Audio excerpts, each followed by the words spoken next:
오늘의 국민사연 시작하겠습니다.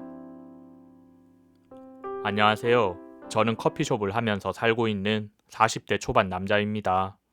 저는 이혼을 한 적이 있어요. 요즘 말로 하면 돌싱이죠. 하지만 재혼은 하지 않고 있습니다.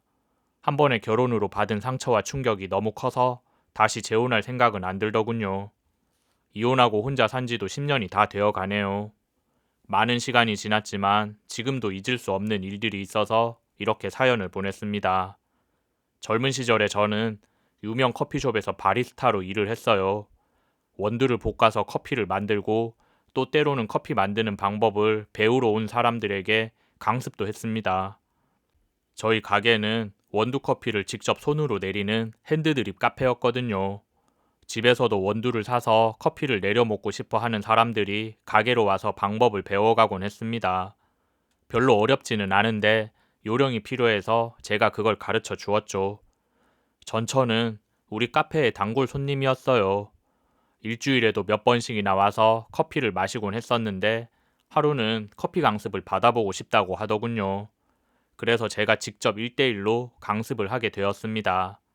전처는 머리가 좋아서 그런지 금방 배우더라고요. 어떤 사람들은 2번, 3번 말해줘도 못 알아듣는데 그녀는 한 번만 말하면 전부 알아듣고 그대로 따라했죠. 그런 그녀에게 전 눈길이 갔습니다. 얼굴도 예쁘장하게 생겨서 호감이었어요. 핸드드립 수업을 다 하고 났더니 이제는 라떼아트를 해보고 싶다 하더군요. 에스프레소로 내린 커피에 뜨거운 우유를 부어서 그림을 그리는 건데 잘하는 사람들은 온갖 신기한 그림을 그리곤 했습니다. 하지만 처음에는 그냥 동그랗게 원을 그리는 방법을 배우죠. 그래서 전처에게도 그렇게 하라고 했는데 전처는 동그라미보다는 하트를 그리고 싶어 하더군요. 별로 어렵지는 않은데 약간의 기술이 필요해서 연습이 필요한 거였어요. 그래서 그런지 한 번에 성공시키지 못했고 찌그러진 그림만 계속 그리게 되었죠. 그래도 전처는 하트를 포기하지 않았어요. 일주일 후에 나타나서는 제 앞에서 하트 모양을 그려보겠다 하더라고요. 일주일 동안 집에 가서 열심히 연습을 했다고 했습니다.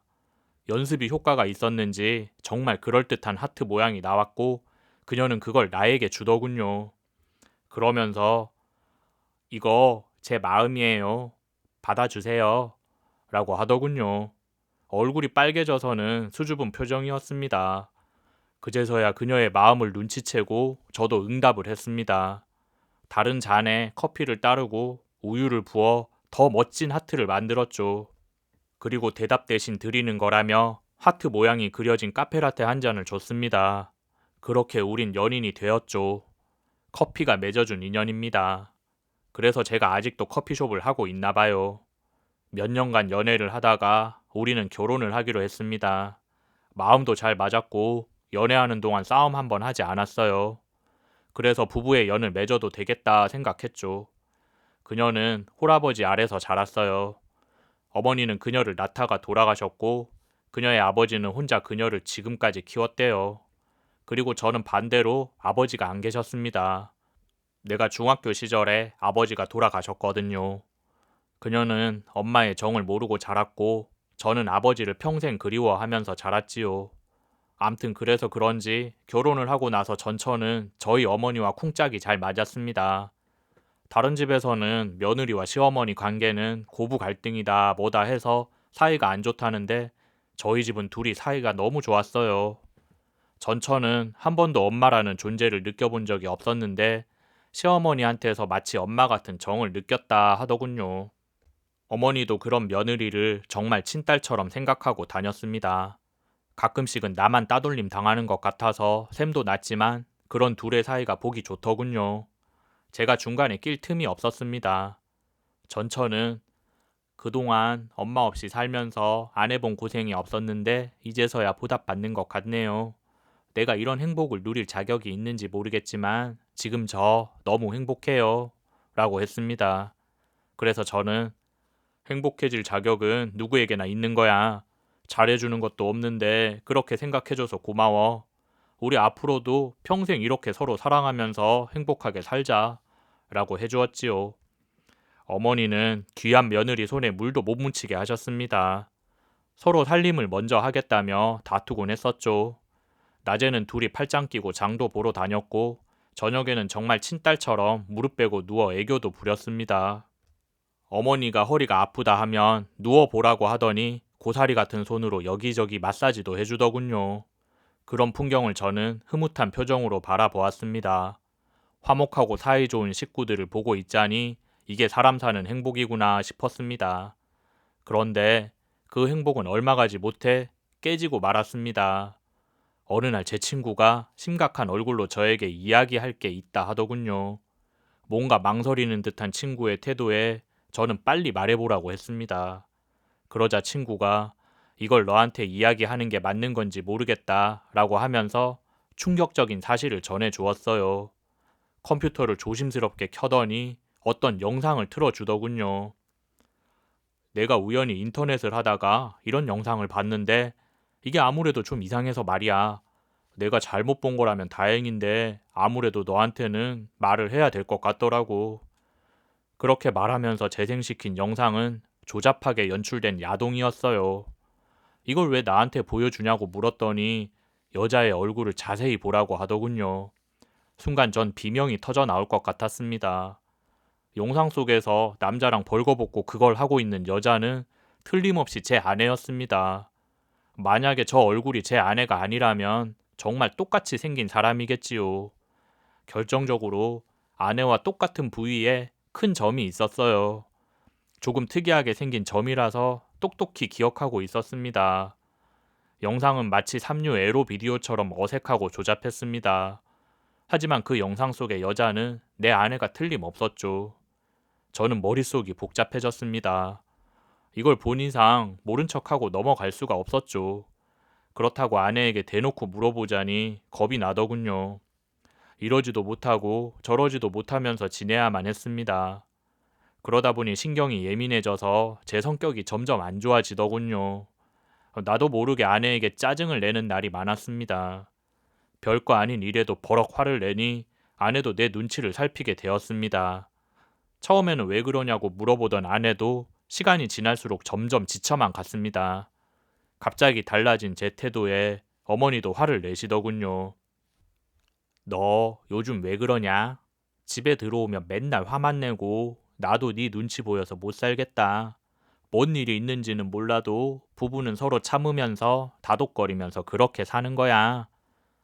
내 속도 모르고 어머니는 그렇게 말씀하시더군요. 영문도 모르고 짜증을 받아내던 아내도 점점 목소리가 높아지기 시작했습니다. 당신 도대체 왜 그러는 거야? 나도 참을 만큼 참았어. 언제까지 당신 짜증내고 화내는 거 다 받아주면서 살 수는 없다고. 자꾸 이러면 이혼이라도 해야겠어. 아내 입에서 이혼이라는 소리가 나오자 저도 뚜껑이 열려버렸습니다. 이혼? 지금 당신 입에서 이혼이라는 말할 자격이 있다고 생각해? 이혼을 해도 내가 먼저 하자고 할 생각이었어. 당신 그 더러운 몸뚱아리 다시 보고 싶지도 않다고. 그렇게 말하고 나서 전 그동안 혼자 속으로 감추고 있던 비밀을 아내에게 다 말해버렸습니다. 처음에는 무슨 말이냐고 하던 아내도 보관하고 있던 영상을 틀어주니 아무 말 못하더군요. 어디 한번 말해봐. 당신이 정말 떳떳하다면 변명이라도 해야지. 이런 영상 찍어놓고 나랑 결혼하자는 말이 나왔어? 사람을 바보로 알아도 유분수지. 정말 당신 이중인격자 같아. 사실 전 아내가 영상 속 그 여자는 자기가 아니라고 말을 해주길 바랬어요. 하지만 아무 말 못하고 눈물만 뚝뚝 흘리는 아내를 보니 영상 속 그 여자는 아내가 맞는 것 같더군요. 정말 있는 정 없는 정이 다 떨어졌습니다. 그런 여자랑 매일 밤 몸을 맞대고 있었다고 생각하니 구역질이 나더군요. 그 영상 보고 나서 단 한순간도 머릿속에서 지워지지 않았어. 당신이라는 사람 정말 무섭다는 생각이 들더라. 더 이상 결혼 생활 지속하는 것도 아무 의미가 없을 것 같아. 내가 이 사실은 아무한테도 얘기하지 않을 테니 그냥 우리 조용히 이혼하자. 그러자 아내도 고개를 끄덕이면서 그렇게 하자고 하더군요. 어머니한테는 그냥 둘이 성격 차이로 이혼을 한다고 말했습니다. 사정을 모르는 어머니는 많이 안타까워 하셨어요. 그래도 자식의 뜻이니 굽힐 수는 없다고 하시더군요. 죄송스러운 마음이 들었지만 어머니한테 사실을 말할 수는 없었습니다. 그렇게 이혼 서류를 접수했고 이혼이 최종적으로 마무리되고 나서 아내는 집을 떠났습니다. 집을 떠나기 전에 마지막으로 어머니에게 밥상을 차려주고 싶다 하더군요. 이렇게 된 마당에 내가 자격 없는 사람이란 건 알지만 그래도 어머니한테 마지막으로 밥 한 끼 해드리고 싶어요. 못난 며느리였지만 은혜 받은 게 너무 많아서 그걸로라도 보답해드리고 싶어요. 그래서 저는 그러라고 했습니다. 어차피 내일이면 떠날 사람인데 그 정도 소원은 들어줄 수 있었죠. 그리고 전처는 새벽 일찍 일어나 밥을 차려놓고 다들 자는 시간에 조용히 집을 나갔습니다. 아침이라도 같이 먹고 갈 줄 알았는데 얼굴 보고 헤어지는 게 싫었나 보더군요. 어머니도 아무 말 하지 않으셨습니다. 그날 이후 전 몇 년 동안 거의 폐인처럼 지냈어요. 일을 해보려고 해도 아무런 의욕이 생기지 않더군요. 전처에 대한 배신감으로 화도 나고 충격을 많이 받아서 우울증이 왔습니다. 이제는 더 이상 여자를 만날 수도 없겠다 생각했죠. 다른 여자를 만나도 믿을 수 없을 것 같았습니다. 그러는 동안 어머니는 아무 말도 하지 않고 저를 뒷바라지 해주었어요.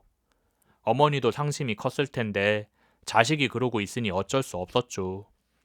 그렇게 술만 마시면서 몇 년을 보내다가 어느 날 문득 어머니의 얼굴을 보았는데 그 사이에 많이 늙으신 모습이더군요. 그제서야 저는 퍼뜩 정신이 들었습니다. 나 힘들다고 어머니 고생하시는 걸 모른 척하고 있었어요. 흰머리도 많아졌고 주름도 많이 생긴 어머니의 얼굴을 보고 나니 그제서야 죄송한 마음이 밀려왔습니다. 그래서 전 가지고 있던 돈에다가 은행 대출을 보태 동네에 작은 커피숍을 차렸습니다.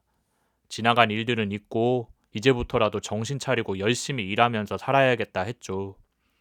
처음에는 큰 돈을 벌지 못했지만 꾸준하게 일을 키워 나가다 보니 어느새 가게도 자리를 잡게 되었습니다. 은행 대출도 얼마 남지 않았고 이대로 가게만 잘 되어주면 어머니랑 둘이 사는데 지장이 없겠다 싶었죠. 하지만 또 다른 불행이 내게 찾아왔습니다. 지난 몇 년간 내가 폐인처럼 지내면서 어머니를 미처 살펴보지 못했어요. 어머니가 예전 같지 않은 행동을 하기 시작했는데 그걸 진작에 알아보지 못했습니다. 어느 날부터인가 어머니는 가스불을 켜둔 채로 외출을 하기도 하고 조금 전에 했던 말을 또 반복해서 하기도 하더군요. 처음에는 단순히 나이가 드니 깜빡깜빡 하시는구나 싶었어요. 그런데 날이 갈수록 증상이 심해지더군요. 안 되겠다 싶어서 병원에 찾아갔고 검진을 받았습니다. 그리고 걱정했던 일들이 사실로 드러나 버렸어요. 어머니는 알츠하이머, 즉 치매 증상이 오셨다고 하더군요. 저는 하늘이 무너지는 것 같았습니다. 정신 차리고 시작한 카페 일도 이제서야 자리를 잡아가고 있는데 어머니께서 병에 걸리시다니 정말 고통도 이런 고통이 없더군요. 치매 증상은 2단계와 3단계 사이를 오고 가고 있다 했습니다. 2단계까지는 경증으로 일상생활이 가능하지만 3단계가 되면 보호자가 함께 있어야 하는 중증이라고 하더군요. 언제 위험해질지 모르는 상황이었습니다. 그래서 전 상주 간병인을 고용했어요. 저는 커피숍 일로 바빠서 하루 종일 어머니를 보살펴 드릴 수 없었거든요. 그렇다고 가게를 접자니 당장의 생계와 앞으로 들어갈 병원비가 걱정이었습니다. 마음 같아서는 하루 종일 어머니 곁에서 간호를 해드리고 싶었지만 그럴 수가 없었죠. 대신 마감 시간에만 아르바이트를 구해서 조금 일찍 집에 들어가기로 했습니다. 이래저래 계산을 해보니 그래도 그렇게 하는 게 제일 좋은 방법이더군요. 그러던 어느 날 가게에서 일을 하고 있는데 간병인한테서 전화가 걸려왔습니다. 소화기 너머로 다급한 목소리가 들렸습니다. 어머니가 낮잠을 자고 있어서 간병인 아주머니는 식사를 준비하고 있었는데 그러는 동안에 어머니가 집을 나가버리셨다는 겁니다. 신발도 안 신고 나갔는데 주변을 아무리 찾아봐도 찾을 수가 없었대요. 그래서 급하게 저한테 전화를 한 거였죠. 저는 전화를 끊자마자 가게 문을 닫고 집으로 달려갔습니다. 그리고 온 동네를 샅샅이 뒤지기 시작했죠. 시간상 멀리 갔을 것 같지는 않았고 주변에 물어보면서 찾다 보면 찾을 수 있을 것 같았습니다. 그렇게 한참을 뒤지다 보니 길 건너편 멀리 어머니의 모습이 보이더군요. 맨발로 차도를 따라 걷는 모습을 보니 너무 위험해 보였습니다. 정신도 온전하지 못한 분인데 쌩쌩 달리는 차들은 그런 노인을 배려하지 않았죠. 잘못하면 사고가 날 수도 있겠다 싶어서 조심하라고 소리를 지르면서 달려갔습니다. 제 목소리에 어머니는 뒤를 돌아보셨고 차가 오는 줄도 모르고 길을 건너려고 하더군요. 그때 트럭 한 대가 속도를 내면서 달려오고 있었습니다. 일촉즉발의 상황이었죠. 속도를 줄이지 못한 트럭이 어머니를 치기 일보 직전이었고 저는 아직 멀리 있었습니다. 바로 그때 어떤 사람이 나타나 어머니를 옆으로 밀어서 구해냈습니다. 하지만 그 사람은 다가오는 트럭을 피하지 못했고 그만 차에 치여버리고 말았죠. 정말 순식간에 벌어진 일이었어요. 저는 놀란 마음으로 사고 현장에 다가갔습니다. 다행히 어머니는 조금 놀랬을 뿐 무사하셨어요. 그런데 어머니를 구한 그 사람은 피투성이가 되어 길바닥에 쓰러져 있었습니다. 가까이 다가가서 그 사람을 살피는데 얼굴을 보고 저는 깜짝 놀라고 말았습니다. 익숙한 얼굴이다 싶었는데 자세히 보니 몇 년 전에 이혼하고 헤어진 전처의 얼굴이더군요. 세상에 이런 우연이 있나 하며 놀랬습니다. 하지만 놀래고만 있을 겨를이 없었죠.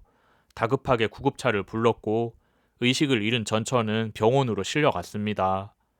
전처의 희생으로 어머니는 타박상 정도의 부상만 당했고 몸에는 이상이 없다고 하더군요. 하지만 전처는 중태에 빠졌습니다. 의사들이 달려와 조치를 취했고 바로 긴급 수술에 들어가야만 했어요. 10시간이 넘는 시간 동안 수술이 진행되었고 수술이 끝난 전처는 중환자실로 옮겨졌습니다. 수술을 담당한 의사는 최선을 다했지만 살아날 가능성은 없다고 하더군요. 출혈도 많았고 장기도 전부 손상이 되어서 오래 버티지 못할 거라고 했습니다. 그런 전처를 두고 그냥 돌아설 수는 없더군요. 환자 곁을 지키고 서서 간호를 했습니다. 그리고 다음 날 그녀가 정신을 차렸습니다. 몸은 움직이지 못했고 입만 겨우 열어 대화를 하는 것만 가능했죠. 의사는 사망 직전에 일시적으로 정신이 또렷하게 돌아오는 경우가 있다 하더군요. 그런 전처의 모습을 보고 전 눈물을 흘렸습니다. 이게 어떻게 된 일이냐고 물었죠. 그러자 전처는 우연히 길을 걷다가 이상한 할머니가 걷고 있길래 유심히 봤더니 아는 얼굴이었대요. 반갑긴 했지만 인사를 할 처지는 못 되어서 보고만 있었는데 트럭이 다가왔고 앞뒤 생각할 것 없이 차도로 뛰어들었다 하더군요. 만약에 다른 사람이었으면 그렇게 못했을 텐데 어머님이란 걸 알았기 때문에 망설이지 않았다고 했습니다. 그 말을 들은 전 눈물을 흘리면서 미안하다고 말했지요. 이유야 어쨌든 당신 그렇게 버리는 거 아니었는데 내가 정말 잘못한 것 같아. 미안해. 그러자 전처는 아니에요. 저도 미안한 게 많아요. 그 영상 내가 찍고 싶어서 찍은 건 아니지만 당신 마음 충분히 이해해요. 라고 하더군요. 알고 보니 저와 결혼하기 전에 전처의 아버지가 하는 사업이 잘 안 되어서 사채업자에게 큰 빚을 진 적이 있었대요. 그걸 탕감하지 못하자 사채업자들이 전처에게 접근해서 빚 대신 그런 영상을 찍자고 협박을 했었대요. 그걸로 모든 빚을 탕감해주겠다고 했죠. 할 수 없이 전처는 영상을 찍게 되었고 그 사실을 전처의 아버지도 모르고 있었다고 하더군요. 그냥 본인만 아는 비밀로 묻으려고 했는데 제가 그걸 알게 된 거였죠. 어쩔 수 없었다고는 해도 먼저 말 못한 제 잘못도 있어요. 그래서 그때 아무 말 못했던 거예요. 그 말에 저는 진심으로 미안하다 말하면서 만약에 그때 그런 사정인 줄 알았으면 그렇게 이혼을 하자고는 안 했을 거라고 말했습니다. 그래도 전처는 괜찮다고 하더군요. 마지막으로 어머니에게 은혜를 갚을 수 있어서 다행이라며 어차피 자기는 죽을 목숨이었다고 했습니다. 이혼하고 혼자 지내면서 병에 걸렸어요. 배가 아파서 병원에 갔더니 위암 말기라고 하더라고요. 치료는 받고 있었지만 언제 죽을지 모르는 상황이었고 그런 중에 이런 일이 일어났으니 어쩌면 이게 다 은혜를 갚으라는 하늘의 계시였나 봐요. 저 원망 안 해요. 당신도 어머님도 내겐 너무 좋은 분들이셨어요. 잠시라도 그런 감정 느낄 수 있어서 행복했습니다. 마치 유언처럼 힘들게 말들을 쏟아낸 전처는 며칠 후 거짓말처럼 눈을 감았습니다. 저는 가지고 있는 돈을 전부 털어 성대하게 장례식을 치러 주었어요. 그게 내가 전처에게 해줄 수 있는 마지막 선물이었죠. 어머니도 전처를 알아보셨는지 장례식장에서 슬프게 눈물을 흘리셨습니다. 화장을 하고 난 유해는 납골당에 모셨어요. 밝게 웃고 있는 영정 사진을 보니 마음 한구석이 텅 빈 것 같았습니다. 그렇게 그녀를 보내주고 지금은 다시 일상을 살아가고 있습니다. 남은 삶은 아내에게 보답하는 마음으로 좋은 일도 하면서 그렇게 지내려고 합니다. 남은 인생 후회 없이 살다가 나중에 하늘로 가게 되면 거기서 만날 아내의 손을 꼭 잡아주고 싶네요. 긴 이야기 들어주셔서 고맙습니다. 행복하세요.